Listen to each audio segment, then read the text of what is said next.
What's up, Gould miners? Today, we welcome to the program Frank Rhode, the founder and CEO of Ownify, a fractional home ownership solution for American homebuyers. We all know that with surging home prices, home ownership is becoming less and less of a possibility for more Americans. And it's not always because they can't afford the mortgage, but rather down payment is constantly out of reach. And that problem is exactly what Ownify seeks to solve. And in this episode, we go from A to Z, the nuts and bolts of it all with Frank. It really is a masterclass in Ownify and fractional home ownership. Frank starts off the episode by discussing how Ownify structures their product for home buyers to put as little as 2% down and eventually become full owners in the property within 5 years. Later on in the episode, we get into the weeds of Ownify's fund, which allows investors to invest in Ownify's portfolio of single-family homes, while also discussing some of the inherent advantages for investors who choose to partner with Ownify. And finally, we conclude the episode with Frank detailing Ownify's approval process for home buyers, as well as the approval and due diligence process that Ownify goes through for the properties that the home buyers are buying. I've been in the real estate game for a very long time now, and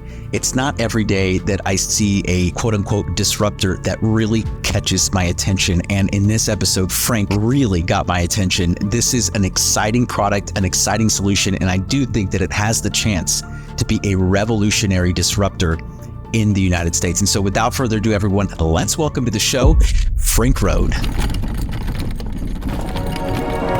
The Gould Mine Podcast. Frank, welcome to the Gould Mine. Thanks, Danny. Excited to be here. Yeah, I'm excited to chat with you, man, because I think you got a really interesting product here, fractional home ownership. And why don't you, because I could ask you a million questions, but I'd love for you to just give the audience a little background on Ownify and how that, what the platform is, what it does for people, and just kind of like the 101. Yeah. So Ownify is really an alternative to the mortgage for first-time home buyers. And the way to think about it is it's an on-ramp for first-time buyers looking for their starter home. Think of the, $250,000 to $500,000, maybe $600,000 home, single-family home, not in San Jose where you are or in San Francisco, but in most other places, right? And the challenge that most first-time buyers have is saving the down payment.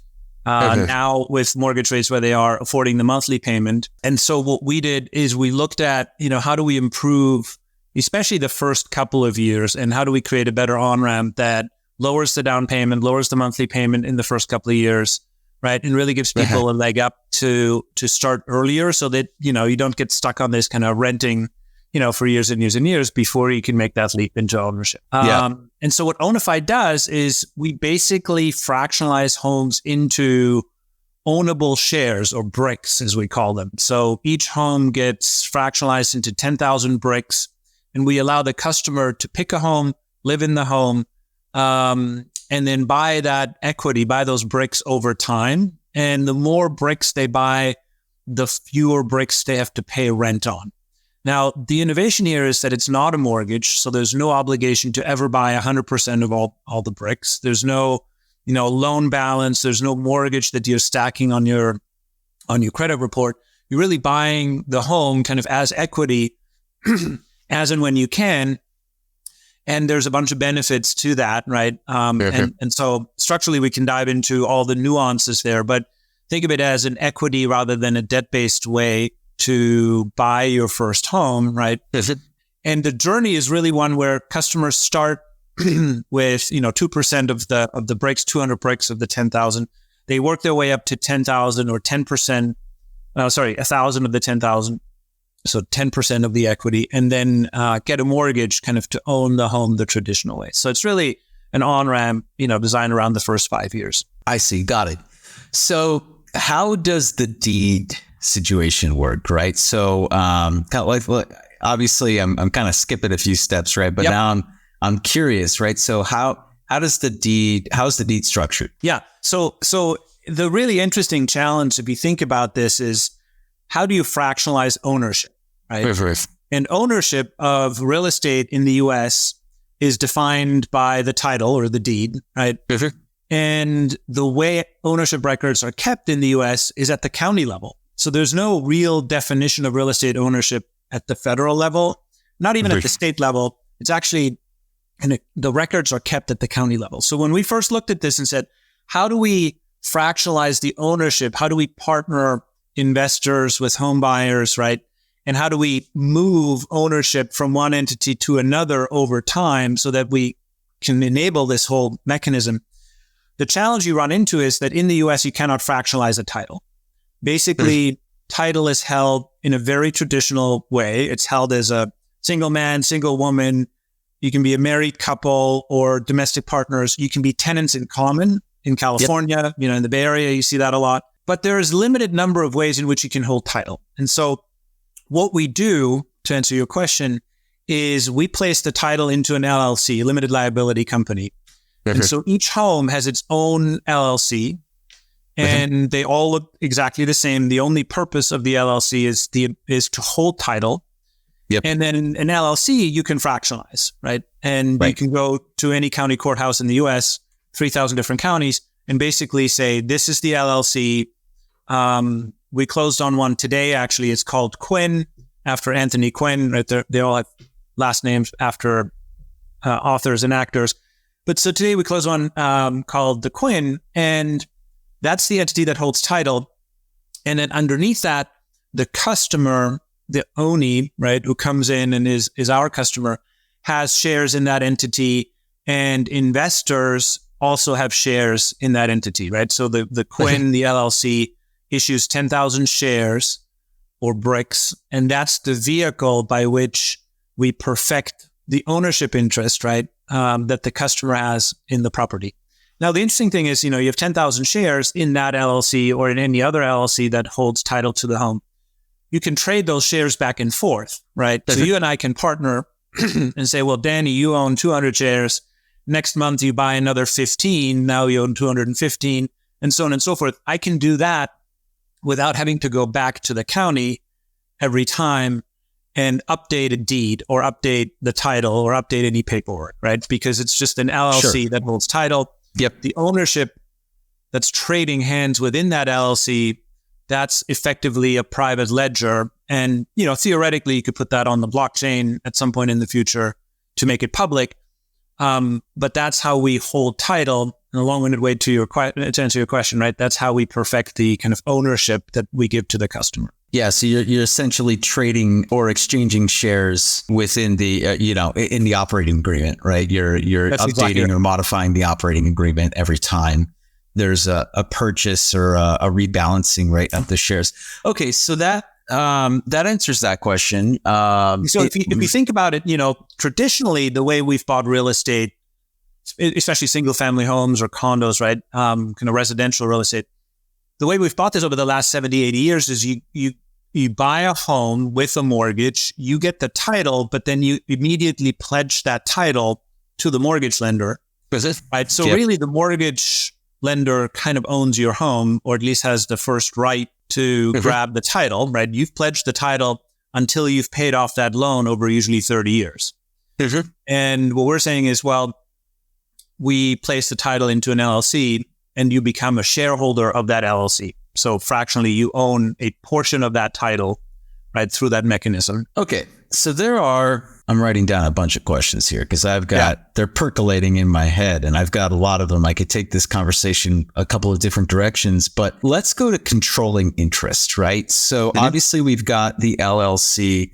I'm assuming that the operating agreement has some sort of like rules or guidelines as to like what can be done, because here's what I'm thinking about, right?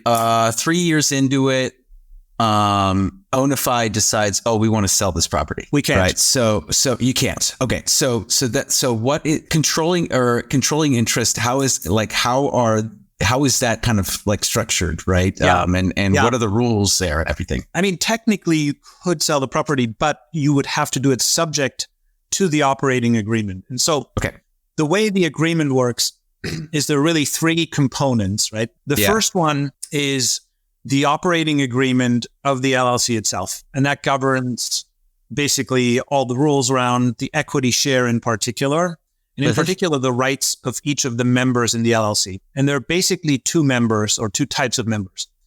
There's the Oni, which is the occupant, the customer, the person who picks the home, who lives in the home. Yep. And they're buying equity in the LLC effectively while living in the LLC, while living in the home that's held by the LLC. So they're fractionally a shareholder of the entity that also serves as the landlord. Right? Yep. So the first agreement is the equity share agreement that governs the rights of the customer to buy incremental shares, always at market value, every month for the next 5 years. And the way that's kind of dialed in and the way the math works is back to the, customer starts with 2% and they work their way up to 10%. Now, the other members of the LLC are effectively investors, accredited investors through a fund called the Ownify Home Fund. That's the vehicle that investors invest in. And the fund holds the balance. So on day one, the fund effectively owns 98% of the shares in the LLC and over 5 years sells 8%. So the fund goes down to 90%. The ownee or occupant goes from 2% to 10%. That's the way the equity gets transferred over time, right? And so the first agreement is that equity share and the operating agreement around the LLC. The second agreement is a lease agreement that exists between the customer and the LLC. And so in that part of the agreement, the LLC is the landlord, right? And the customer is the tenant. So if you think about it, the customer is partially an owner of their own landlord, or they're partially their own landlord, right? And partially a tenant. And over time, they become less of a tenant and more of an owner of the entity. The third agreement is a purchase option. And the purchase option is an option that the customer has to buy the home from the LLC at any point at whatever market value the home is valued at that point. So the customer has the right of first refusal or the option to say, at any point, I want to buy this home from the LLC and effectively terminate that relationship and then own the home the traditional way, right? Back to, I get the title, I pledge it to the lender. I would assume that most people will do that with a mortgage, right? The way we've always owned real estate. So legally and structurally, there are these three agreements, right? There's the equity share operating agreement of the LLC, there's the lease agreement with the LLC, and then there's the purchase option. And they all operate in parallel over a 5-year period. This is super interesting, man. Okay, so you came up with this idea? Yeah. It's awesome. That's so cool. That's amazing. So let's say that the customer wants out. Let's say they want to move, life event, right? Oh, my job is moving me to Timbuktu and I got to leave. So what are the rules for that? So the rules are that the customer can terminate at any time. Okay. Right. They give us notice. And at that point, we buy back their accumulated equity. So we buy back the bricks.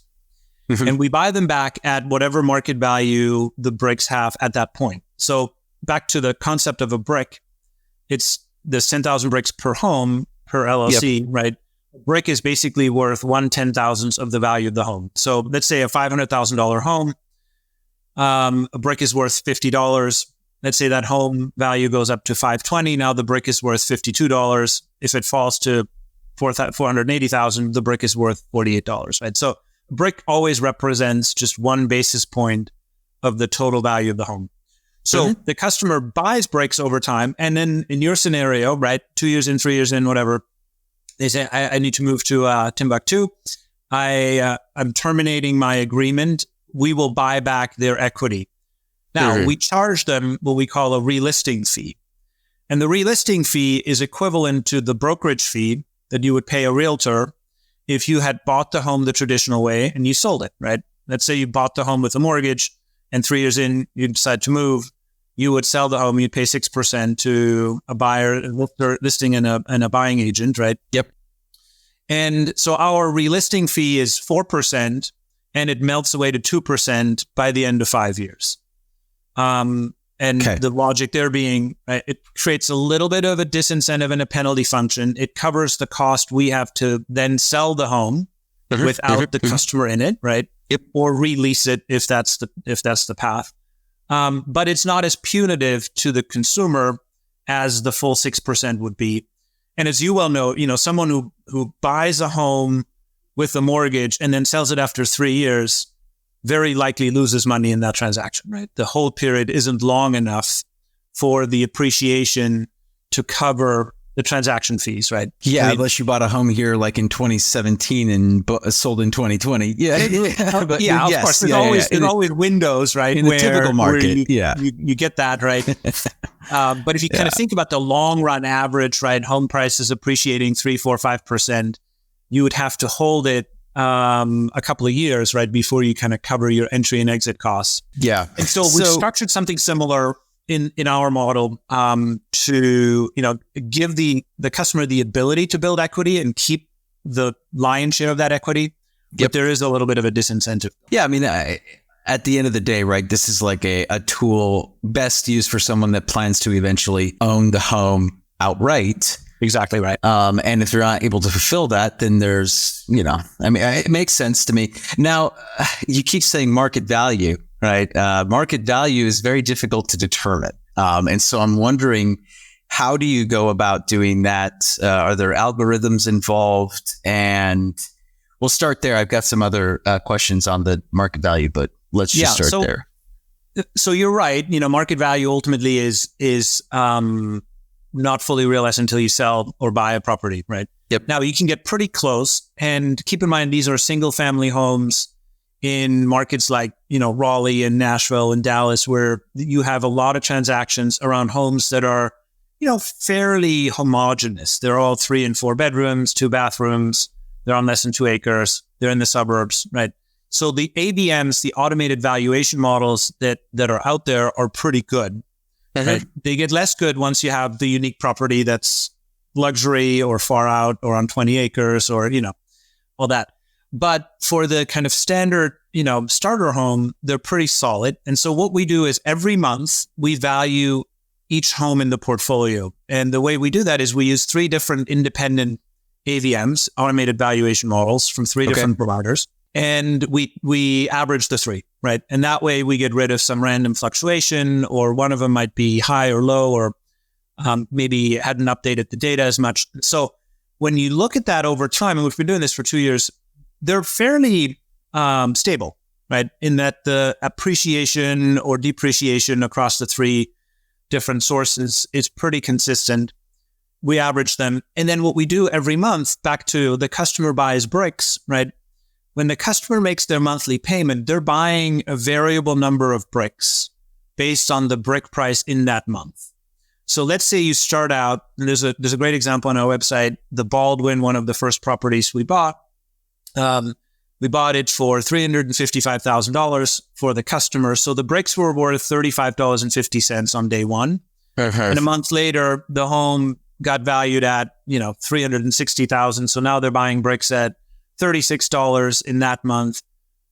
A month later, the value was down maybe to $358. So now they're buying bricks at $35.80. I see. So every month you're making a payment that buys a variable number of bricks.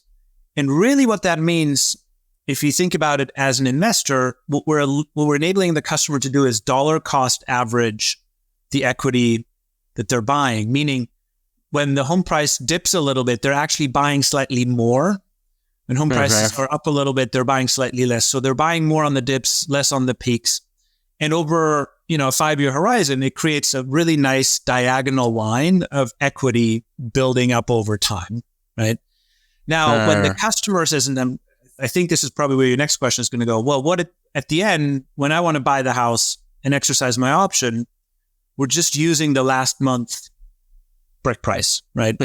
And because the customer sees that in their ledger, they know, well, last month I bought bricks at $35, right? So my house is worth $350,000. And now it's $36, so it's worth $360,000.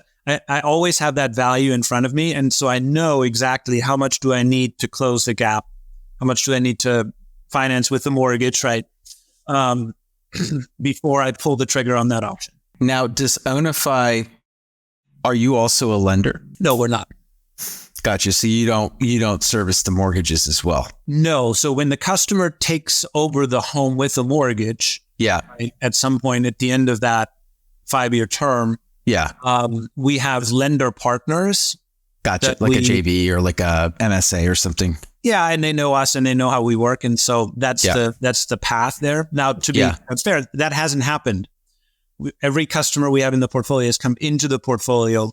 They're in the Ownify program. No one has exited and bought the home with a mortgage, right? Because we're not at the end of the 5 years, which is most likely where everyone or most people will do that. Right.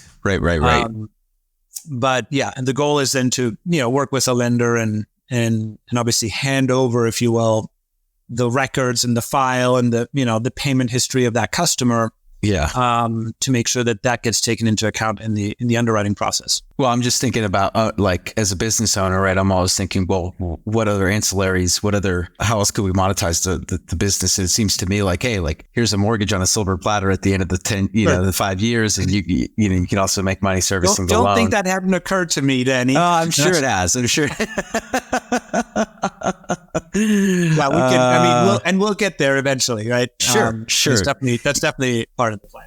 Yeah, no, and I appreciate the transparency too. I mean so it does sound like there's like that first cycle, that first wave is going to be probably a pretty big event for you guys. So as an owner, all right, so I can see it two ways, right? So can Ownify or the customer, I guess we'll call them, right? Like the person who's living in the house, whether they're whatever you call them, customer, right? So the customer and Ownify.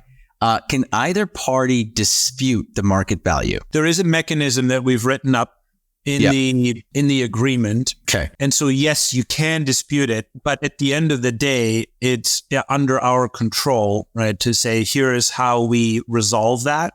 Okay. Now, so you could argue, well, I don't believe the AVMs. I want to get an appraisal, or I want to get some other, BPO, a broker price opinion, or some other third-party validation.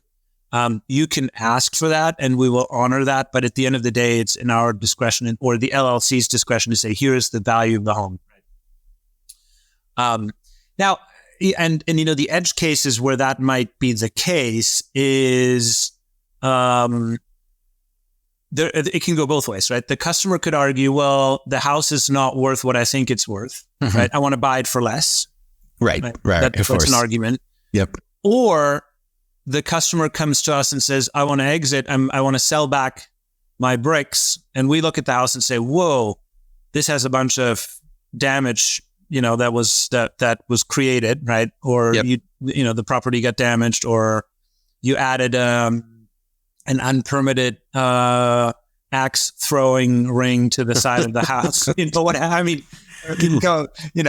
You had 15 pit bulls living in the dining room. You can come up with any sort of scenario. We need an appraisal to agree on the value of that home in that state, right? Now, those are edge cases, right? And obviously, you always want to work with customers to make sure that you resolve that and we resolve that in an amicable fashion. Of course. Yeah. And of course, I'm coming up with I come up with all the edge cases, right? And here it's a scary place to be, right, Frank? Like very scary up here. So, but it does seem like there are, these have all kind of been premeditated. You've thought about this stuff. It's interesting. So my co-founder, Ben, has gone through this with another company, right, in a rent-to-own model, and had kind of built a portfolio of 5,000 homes. And at the end of the day, I think there's a basic principle that you need to adhere to, which is most people will behave very reasonably, and you got to build your solution and your product for that person, right? Yep. Now, they're going to be 10 out of 5,000, right, who are really going to abuse the system, right, and try to find all the edge cases and all the niches. Yep.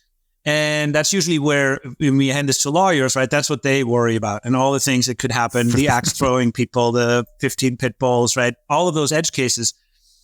And as we sat down, we said, look, let's build a product for the reasonable person and help them, right, and be fair and transparent. And to the extent that we need to protect ourselves, we can do that. But really, at the end of the day, the goal here is to build a product where the homeowner wins, right? They get a fair deal. They get acceleration of their ownership, right? And the investor gets a reasonable return on their capital put to work, right? And then as we encounter these edge cases, we'll work through them. So now that we've talked a little bit about the front end, right? The how you work with the customers, I want to learn a little bit more about the fund and the back end, right? Mm-hmm. And the semantics behind that. So how is that structured? You said, okay, you've raised a fund, right? The fund how is that fund structured? Is there a pref? Is it structured like a debt fund, or is it more of like some sort of like pref waterfall structure with a certain internal rate of return that's guaranteed to or that's promised or advertised? How does that work? Yeah. So it's an equity fund. Okay. So the investment that comes in is equity. Okay. And the returns are generated really through two sources. One, rental income, right? So if you think about it, the fund invests in homes through this LLC structure and collects rental income on those homes. Yep. And so ultimately there's a cap rate, right? That's implicit in the returns, which is really the rental income after you pay taxes, insurance, maintenance. Yep, all the stuff. Yep.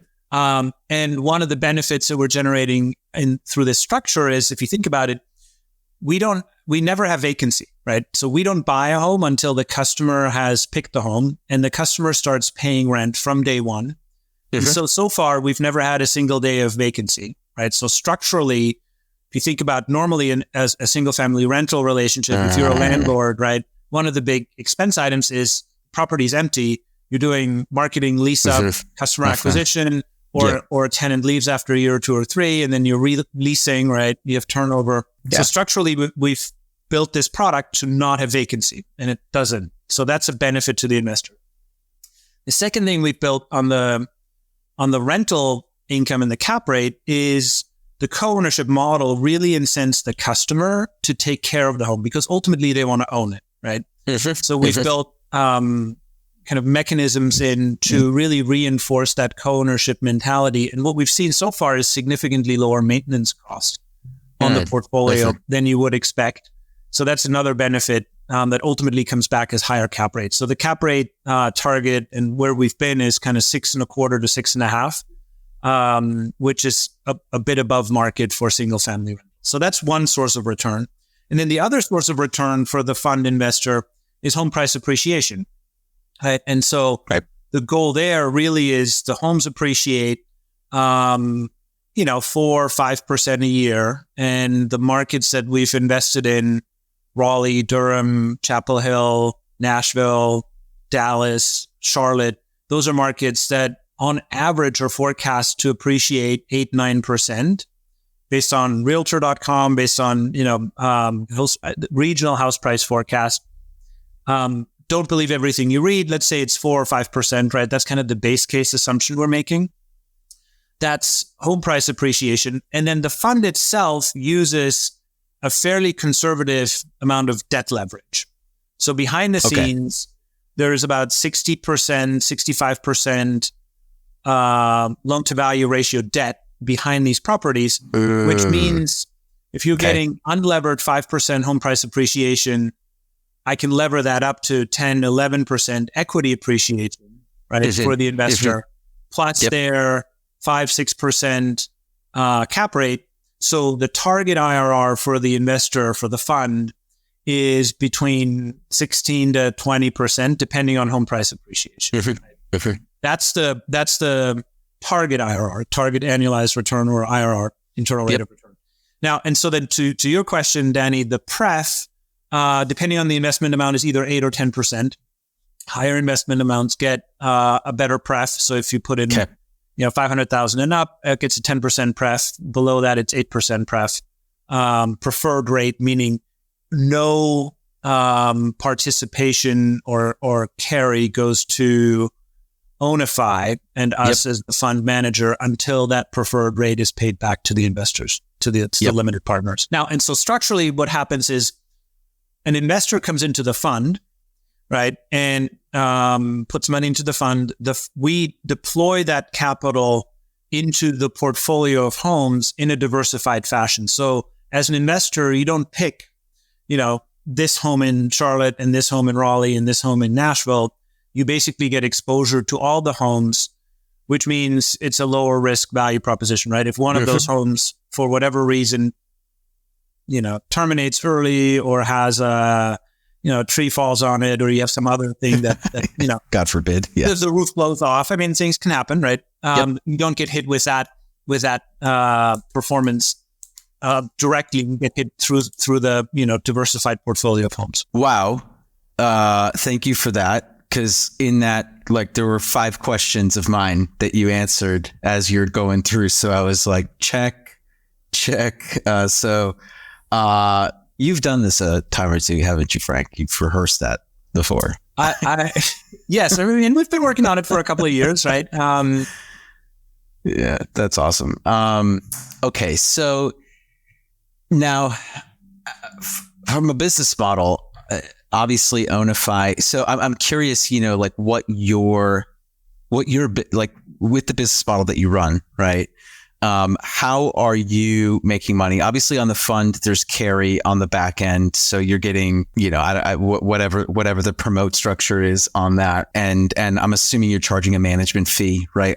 At the fund level as well. Yep. But aside from, that can't be the only way. I'm assuming that you're making money. Because it doesn't for the amount of work that you're doing here, that doesn't seem like the only way that you should be making money on this, right? So what are the other ways? Yeah, so we charge a 1% management fee to the fund investor, right? And then there's a carry of either 10 or 20% above the pref. And again, that depends on the amount invested. True. So that's a competitive fund structure if you think about real estate. It's very competitive. Yeah, it's actually. I thought it'd be more. No, and I think at the end of the day, we want to make sure that we have a strong value prop to the investor pool, right? Because unless we can attract capital and generate strong returns to investors, we can't scale this, right? Yep. 100%. The real goal here is to make this a generational company and really make fractional ownership a viable path for first-time home buyers. Yep. And that means that we're attracting investors and institutional investors at scale. So there's a management fee, there's a carry, there's a sourcing fee up front that basically covers the setup and the onboarding and the underwriting of the customer. And so that's effectively kind of the investor side. And then on the property management side, the customer service and property management, working with the individual ownies, we charge a property management fee for that. And that comes out of the rental income, right? So that's covered. And that's, and we're getting that covered and still generating, a 6.5 cap rate. So from that perspective, there is enough value in this product, right, that we can generate a strong cap rate and cover a property management fee up front. So just to clarify, who is paying the property management fee? Is it coming out of, so the rent's coming in, and then before the rent kind of hits one of the operating expenses that kind of comes off that top line revenue is the property management fee. Correct. Exactly. Okay. So it's not just the tenant. It's, I would let's just say the tenant owns 5% and the Ownify owns 95%. The tenant would be responsible for 5% of the property management fee, right? And then Ownify 95%. The tenant is responsible for 100% of the rent. Right. And the rent covers the property management fee. I see. Right. Okay. Gotcha. Now, question about the rent, right? So how is the rent calculated? Are you guys just doing like rent values from that market? Like you're kind of coming up with like a figure there, and I'm assuming that's determined up front, right? Just like the mortgage rate or like your PITI would be calculated, right? Yeah. So we do ongoing studies on where's market rent, right? Mm-hmm. And market rent is a midpoint and a distribution.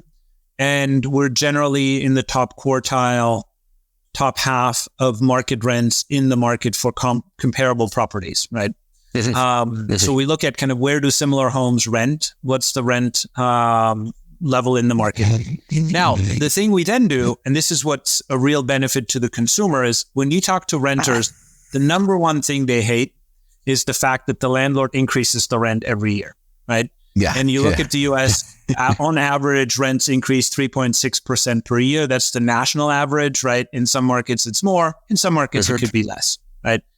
But it's an unknown. And that's one of the things that really peeves renters.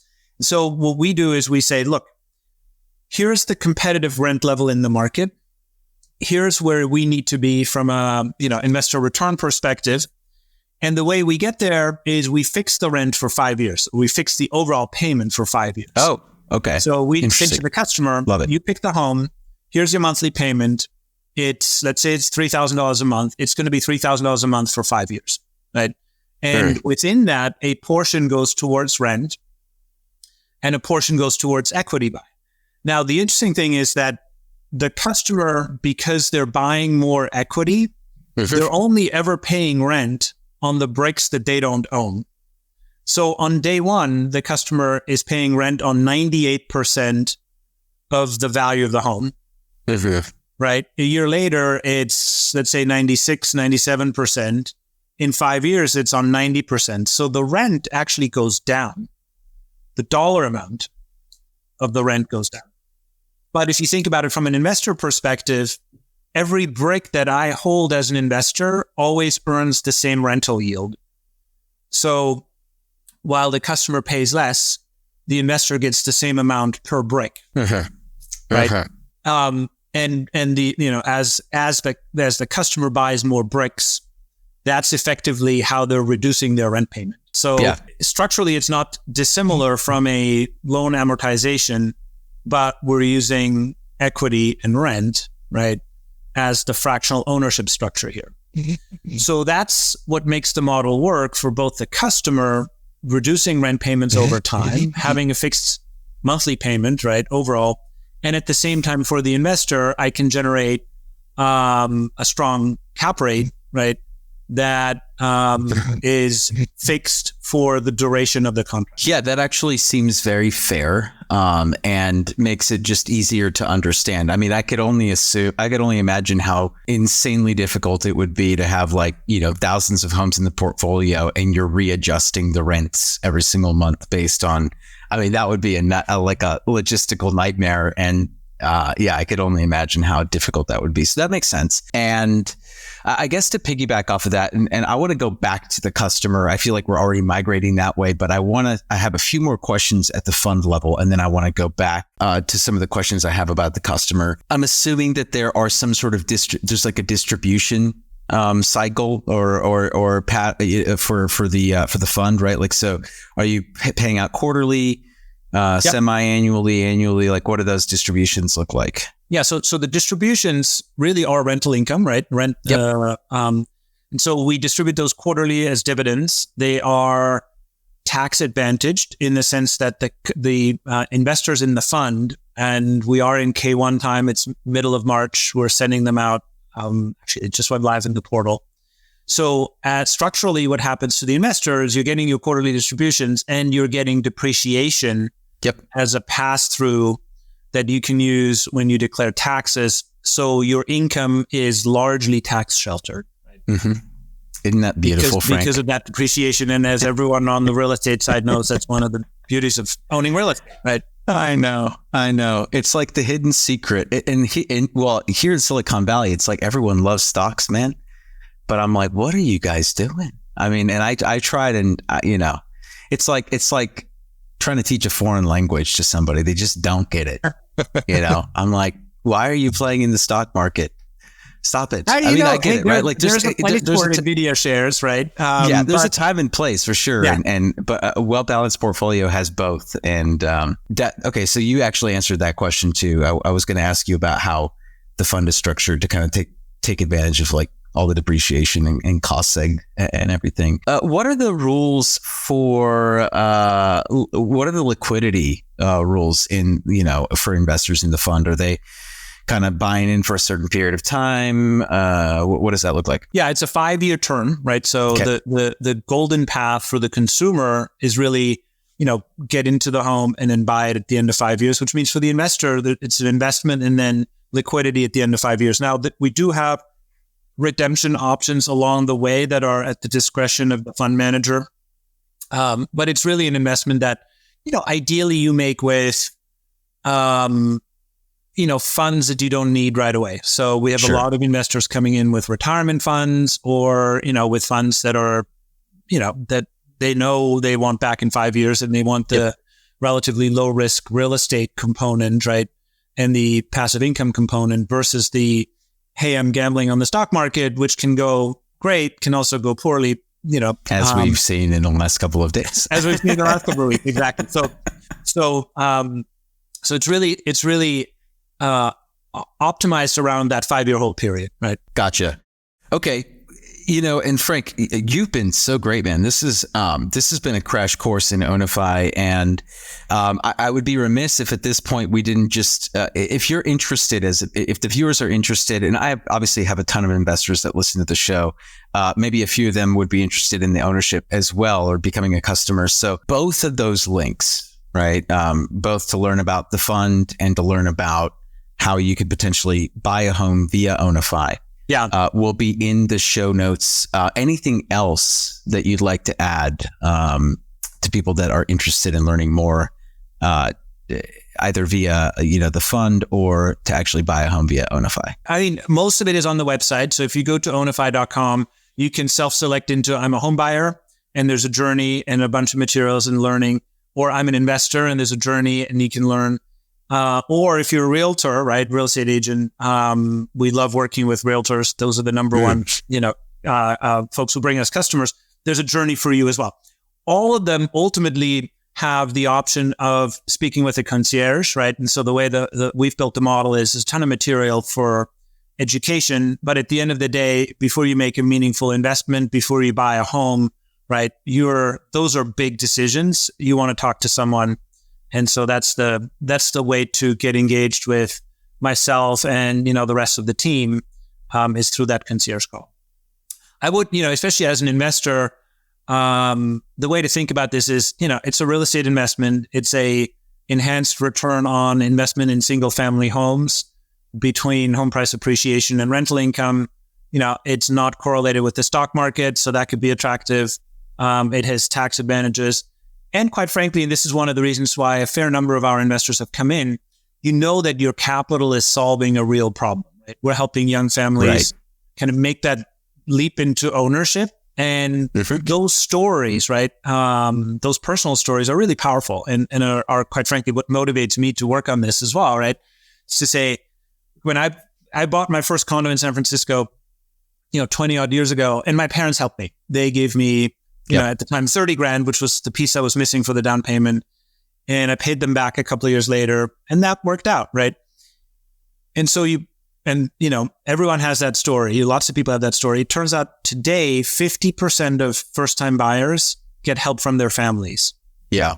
Which begs the question, what if you don't have wealthy parents, right? What if you don't have that leg up from someone? And that's really where Ownify kind of comes in, is to say, there are people out there who have great income. They're really well qualified. They haven't saved enough, maybe because they have student loans, maybe because they're young, right? How do we help them? And so I think as an investor and as me as an entrepreneur, right, that's really one of the real rewarding pieces here as well. That's awesome, man. No, and I mean, I honestly see this as a massive, feeling like a massive void, right, in the system right now. And there's other, like you said, rent to own, and I've heard of other platforms, but this seems to be perhaps the most comprehensive version that I've heard of yet. So kudos to you for setting this up, and I'm wishing you a ton of success here as you continue on this journey. Just a couple more questions for you that I got. The first one being, that's kind of that 2 to 10% step up, right? You buy in at 2. I'm assuming no less than 2, right? It's like you don't have 2. It's just probably like not going to happen. Right. So you got to have at least 2% down. And then do you map out, how does that schedule work, right? Like, how are you saying, hey, by year 2, you've got to have 4% bought, or by year 3, you got to have 6% bought, or how are you kind of pre-programming that in? And what are the rules kind of around that, that gradual kind of like, equity or down payment buy down, right? Yeah, it's mandatory. So the way the structure works is we qualify you for a home budget, right? And that home budget is linked to a payment, a monthly payment. Okay. And let's say that payment is $3,000 per month. Yep. You know it's $3,000 per month for the next 5 years, right? So you know what to budget for. And then within that, a portion goes towards rent and a portion goes towards bricks. I see. Okay, so you're gotcha. always making the same payment. You don't really have the option of buying. You don't have the option of buying less. You do have the option of buying more bricks, right? You can always accelerate, but you can't go slower, right? Because we really want the customer to get to 10% and ideally, 20%, and they can extend and keep going. But 10% is kind of that minimum where now you can get a mortgage, you can get a competitive rate, right? You're not penalized as much on your mortgage insurance, on the rates themselves. So that's really the kind of, I don't want to say forced journey, but the agreed upon journey that we sign the customer up for, and that the customer should sign up for, is to say, look, I'm building equity, right? So I think where we were is what happens, the customer makes this mandatory monthly payment, they build equity. Let's say they're at 6 or 7% at the end of 3 years. Yep. And they have a bonus and they say, now I want to pull the trigger. I buy the home with a mortgage. They can do that. So you can't go slower, but you can go faster. You can accelerate how you buy bricks. You can accelerate your purchase option, right? And exercise that option earlier than at the end of 5 years. But we really want to make sure that you get to that 10% at the end of 5 years. Yeah, that makes sense. That makes sense. And that was going to be one of my questions too, because it seems like, okay, well, I'm just putting myself in the consumer chair, right? Let's say that I see values take a dip 1 month and I got paid a bonus and I'm like, well, maybe, it makes sense for me to buy more shares this month because the values are lower and I could potentially, do that. So like, have you seen that happen before? Is that something that happens frequently or? No, we haven't seen that happen. Okay. Interesting. Yeah. Well, I also I understand these are first time home buyers. Probably, the cash, like the liquidity probably isn't like super high. So they're thinking like, hey, well, let's just get through the next month. Right. But I really appreciate the way that you've kind of broken this down, because to me, it seems like, okay, here's your monthly payment. Monthly payment is going to cover the rent, and it's going to also create a path for guaranteed, ownership basically in 10 years time. Yeah. Now, what if, and obviously this is like a big if, but like, what if the home doesn't appreciate enough for the buyer or for the owner at that point, the customer, to refinance into a debt product? Like, are there stipulations in the operating agreement for that? Or what does that look like? I mean, if you think about it, if the home doesn't appreciate, right? Let's say you hold the home for 5 years and it's still at the same price. Then the customer can buy it at that price. There's a floor, right? The purchase option, as I mentioned earlier, there's a purchase option that's always at market, but it's at minimum 5% above the entry price. I see. Let's say, for argument's sake, we buy a home for $400,000. 5 years from now, it still appraises or it's still worth $400,000. The purchase option that the customer has is at $420,000. Okay. They may not exercise it and say, well, that's not a good deal. And that's fine. You can renew Ownify and you can stay another 5 years, right? Okay. And just stay in the home and keep building equity. I see. That's perfectly fine. The other scenario is one where, the home has appreciated. The customer now, let's say it's at $450,000, and the customer exercises their option. And really, from a mortgage underwriting perspective, the real question that the mortgage lender asks at that point is, does the customer have the income and the credit quality and the down payment, right? Now, if you look at our portfolio, right now, the average FICO score, credit score in the portfolio is 720. So we have a pristine portfolio of prime customers. Their average income is north of $145,000. So they're, solid income, and we're helping them build the down payment, right? We're helping them get from 2 to 10% of the home. So in 5 years, if I'm a mortgage lender and I look at the Ownify customer that's coming to me saying, I'm living in this home, it's owned by an LLC, I want to buy it from the LLC, I have income, I have credit, and I have a down payment that I've accumulated by buying private shares in this LLC, right? Mm-hmm. Which has a ledger and a record and a paper trail that's 60 months old, just like you have a ledger and a record in your E-Trade or Schwab account, right? That you can show to the mortgage lender to say, here's how I built up my down payment. Mm-hmm. So we're really, structuring this such that the customer should have a very easy transition into that mortgage. And to the point we started on, right, I would not be surprised if we have a strong relationship and or, something even better than that, as a mortgage, provider at that point. Yeah, that makes sense.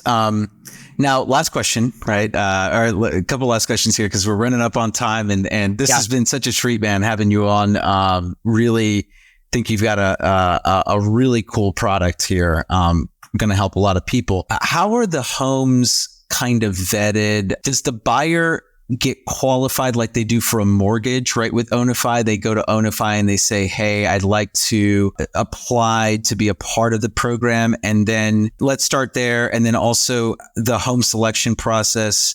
Are you saying you only in these areas or only these neighborhoods, or how does that work? Or do they just send you a house and say, would this qualify, sort of thing? What would that look like? Yeah.